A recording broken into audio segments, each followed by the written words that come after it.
Welcome back to the channel and welcome to the truck series breakdown for the Las Vegas race on Friday night. It's fast cars, fast money. As always, we'll be giving you guys kind of a driver by driver breakdown.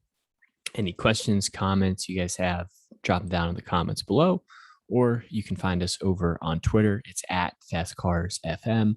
We'll post a spreadsheet there. We'll be adjusting it with any of our final thoughts. And then just kind of anything DFS related, you can find us over that way too.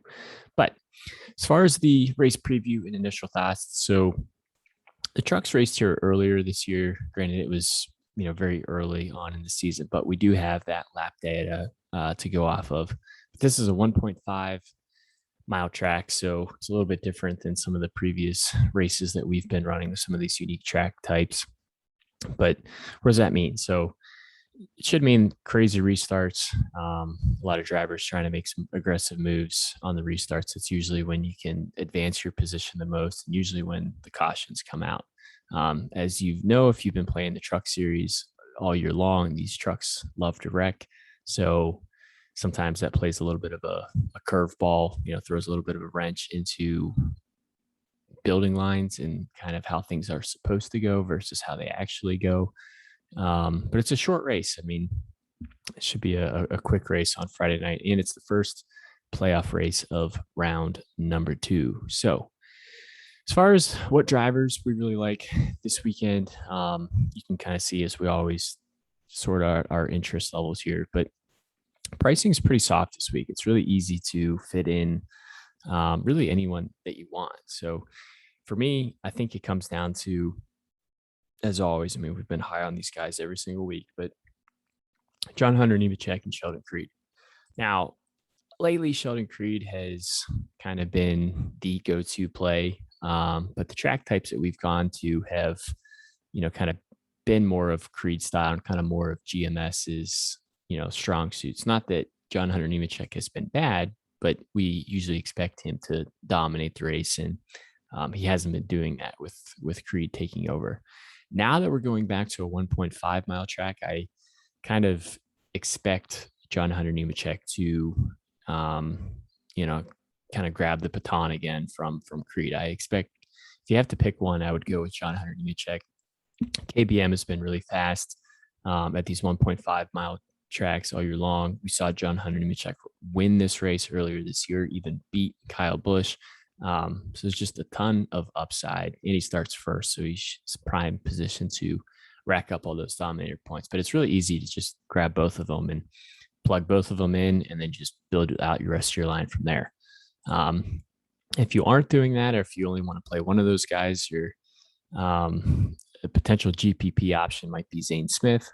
It's been running better as of late, but starting fourth, I just see him getting outscored by maybe some other drivers who are a little bit cheaper, who also have kind of that dominator upside, or the drivers who are in front of them who are going to be picking up those laps led. So I don't mind Smith, but if you're just building one line, I probably would not have him in it. Enfinger's back in the 9 truck this weekend. $10,000 is a lot to pay for this truck. Granted, Enfinger has been getting good finishes out of it, but we know it's purely a place differential play. So I'd much rather would pay down for other place differential plays than pay all the way up for Grant Enfinger and potentially sacrifice a potential dominator in my line. Austin Hill hasn't been the same caliber of driver I kind of expected him to be this year, but he's still, pretty strong at these 1.5-mile tracks. That's kind of where this 16 truck usually performs the best. And he starts 10th, so he does give you a little bit of place differential. And if you are maybe fading Sheldon Creed, I don't mind maybe pairing him with a John Hunter Nemechek to save you a little bit of salary. I feel a lot more confident in Creed and Nemechek leading laps than I do Hill, but it is possible. It's just not as likely as probably those two drivers. Gilliland's been running well all year long, so I think he's another GPP option, similar to Zane Smith. He just has a couple of extra place differential points baked in there. Ankram's probably purely a place differential play, but I'd much rather would play Ankram over Enfinger just because of the equipment and the salary that you get. I think Ben Rhodes is interesting, but Kind of a consistent top 10 driver. Starting seventh, I don't know how much upside he really has, but he does have the potential to get out front, so I don't mind him. I love Brett Moffatt though this weekend.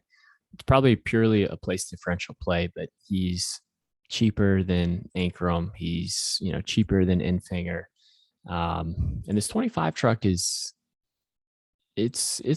decent. I mean, it's probably even better than decent. It's good. It's not great. But starting 22nd, Moffat's a good driver. We've seen Josh Berry in this truck perform well. I think Moffatt can fight for a top 10. And, with those extra place differential points, with how short this race is, and playing that narrative out in your head of, okay, Nemechek and Creed are just going to run away with it. How can my other drivers score points? I think getting a place differential and high finishing potential play in your lineup is going to make a lot of sense. So I like Moffatt a lot. Not too really interested in Sauter. Crafton would probably be a GPP option. For whatever reason, it's like, when the playoffs come around, Matt Crafton finds a fifth gear. He's just shown really good speed as of late. I think he can easily hang on to a sixth place starting position and potentially even move forward, fight for a top 3 finish, kind of be there at the end if things get wild with a late race restart. Chandler Smith is in the KBM 18 truck. He starts second, so he should be able to just pull right behind John Hunter Nemechek and just cruise around. But we know these truck races get wild.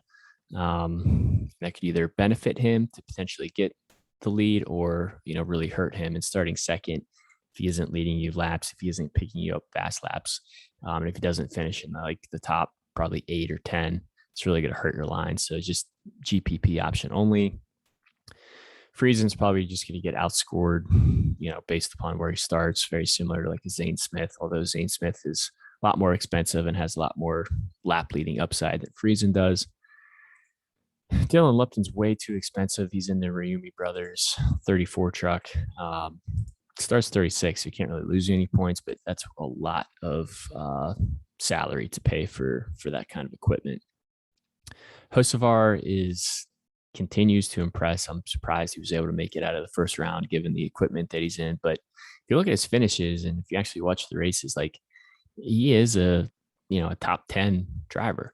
The problem is he starts 5th. So if you want to consider him for GPPs, I don't mind it, but just know, like I said, it takes one accident, one speeding penalty on pit road to send him to the back and potentially, get caught up in a wreck and really hurt your day. So GPP option only there for Hocevar. Don't really like Kraus based upon where he starts. I don't really mind Spencer Davis, but $7,900 is kind of a lot to pay for that truck. But if there's wrecks and he can avoid them, it can work out. I just think you get a lot more upside with a Tanner Gray, a Drew Dollar, a Christian Axis, even Jack Wood, Chris Hacker. I love the 7K range. I want to really build. My core would be grabbing Creed and Nemechek and then building around the 7K. The 7K range. Tanner Gray, he's too cheap. Starts basically towards the rear of the field in the good equipment. He should easily be able to fight for a top 15 finish, and that'll work out with his price tag. Drew Dollar's in the KBM 51 truck, and he has a little bit of place differential baked in there.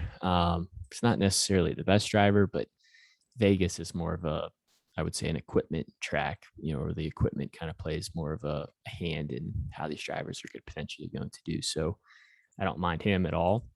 I also don't mind Christian Eckes. He's way too cheap. I mean, he's in a Thor Sport 98 that Enfinger normally drives. Enfinger is priced all the way up to $10,000. And, you throw Eckes in that truck and he's 7,300. If Enfinger was in this truck starting 15th, I mean, he'd be even more expensive probably. He'd probably be at the Zane Smith, John Hunter Nemechek price tag. So, like Christian Eckes a lot, Gray, Dollar, Eckes, these are all good guys to build around. Jack Wood is maybe a good pivot off of those guys in the GMS truck. We've seen him have good top 15 finishes. We also have seen him run poorly. So if you can get one of those top 15 finishes out of him, it'll be a good day for you. Chris Hacker is back in the truck series. I think this is his second start. His first one didn't go too well, but it was more because of mechanical issues. So he might get overlooked. I don't really expect him to get a lot of ownership. And starting 27th at $7,000, and then these equipment, same equipment that hosts of our drives. I like Chris Hacker a lot. Is a good place differential value play. Deegan and Purdy, I'm just not too interested in, just because I think you get so much more upside for just paying a couple of $100 more to get those 7K drivers. Truex starts too close to the front. Same with Roper.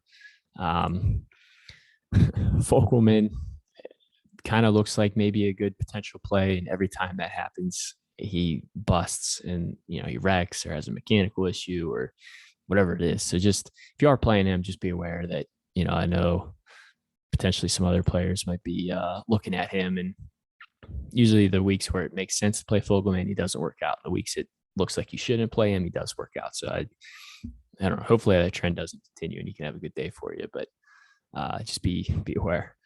Tyler Hill should probably finish around where he starts. Same with Danny Bone. He just starts a little bit further back, and this equipment is good enough for a top 20, especially if there's wrecks. He could even potentially move forward even more. So I'd rather would play Bone and Fogelman over Hill there.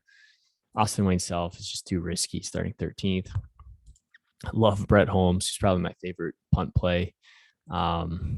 Sam Mayer was in this truck last week and did get into an accident on literally like lap 3, which kind of sucked. But because there were so many wrecks in that truck race, he kind of bounced back, and forget where he finished. It was like around 20th or something. But Holmes is not nearly the same kind of driver as Mayer is. But for $5,700 starting 35th in a truck that has, better equipment than most of the trucks priced around it, I'll take that. And really, that's really what you want out of your punt play is just a guy who starts deep, who can't really lose you any points. And he does have, some upside if kind of things go his way. Boyd, not really interested in Chris Wright, and then I'm not playing the other guy. So Holmes would be as low as I would go. So I think you grab Holmes, you build around the 7K range, and then you come up, you grab, Creed and Nemechek. I think that's really the way to go this weekend. Probably going to be a relatively popular build. So if you want to get different, maybe sprinkle in some of those GPP options that I talked about. But yeah, that'll do it. So best of luck for the Truck Series race at Las Vegas this weekend. It's a Friday night race. And as always, if you're new to the channel, subscribe. And if you've been here, all season long, or if you've been tuning into our videos as of late, really appreciate it. And just liking and, commenting on the video really helps us grow. So thank you guys so much. And we will catch you on the next one.